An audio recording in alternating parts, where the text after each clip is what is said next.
কথায় আছে যেমন বুনো ওল তেমন বাঘা তেঁতুল। ভারত পাকিস্তান দুই দল যেন সেই কথারই প্রতীকী। কেউ কাউকে ছেড়ে কথা বলছে না। এশিয়া কাপ ট্রফি নিয়ে বেঁধেছে নতুন বিপত্তি।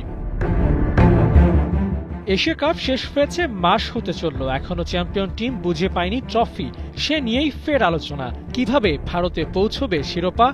এশিয়ান ক্রিকেট কাউন্সিলের পক্ষ থেকে জানানো হয়েছে দুবাই এসে এসএসসি চেয়ারম্যান মহসিন নাকভির হাত থেকে ট্রফি নিতে হবে। কিন্তু ভারত সাফ জানিয়ে দিয়েছে ওরা কোনো পাকিস্তানের হাত থেকে ট্রফি নিবে না। দুই পক্ষের মুখোমুখি বক্তব্যে সমাধান নিয়ে হাজির আইসিসি। ট্রফি হস্তান্তরের ব্যাপারে মিটিংও ডাকা হচ্ছে, সেখানেই হবে চূড়ান্ত সিদ্ধান্ত।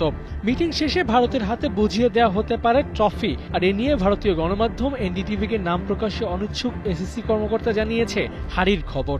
কিন্তু তার প্রতিক্রিয়া ছিল যে বিসিসিআইয়ের কেউ দুবাইতে এসে তার কাছ থেকে ট্রফিটি নিয়ে যাবে। কিন্তু বিসিসিআই তাদের অবস্থান স্পষ্ট করে দিয়েছে যে তারা তার কাছ থেকে ট্রফিটি গ্রহণ করবে না। তাই বিষয়টি সম্ভবত আইসিসির সভায় সিদ্ধান্ত নেওয়া হবে। সেই প্রতিবেদনে উঠে আসে ভারতীয় ক্যাপ্টেনের বক্তব্যের উল্টো পিঠ। সূর্যকুমার যাদব বলেছিলেন তারা ট্রফি নেয়ার জন্য রেডি ছিলেন, এমনকি অপেক্ষাও করেছিলেন কখন সেলিব্রেট করবেন। কিন্তু নাম প্রকাশ্যে অনিচ্ছুক ওই ব্যক্তি আরও বলেছেন বিসিসিআই এর তরফ থেকেই জানানো হয়েছিল তারা নাকভির হাত থেকে ট্রফি নেবে না।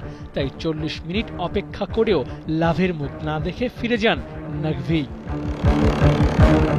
ভারত পাকিস্তান এই সমস্যার নিষ্পত্তি না হলে এশিয়া কাপ টুর্নামেন্টের ভবিষ্যৎ হুমকির মুখে পড়বে। বন্ধ হয়ে যেতে পারে এশিয়ার শ্রেষ্ঠত্বের লড়াই। তাই দুই জায়ান্ট টিমকে এক করে বৈঠক করে দ্রুতই সমস্যার সমাধান করার কথা ভাববে সংশ্লিষ্টরা। সেই সাথে এটাও দেখার পালা ট্রফি হস্তান্তরে কোন পক্ষের বরফ গলে আগে, ভারত নাকি পাকিস্তান, কারা সরে আসে নিজেদের সিদ্ধান্ত থেকে। আবু নাইম, ৭১।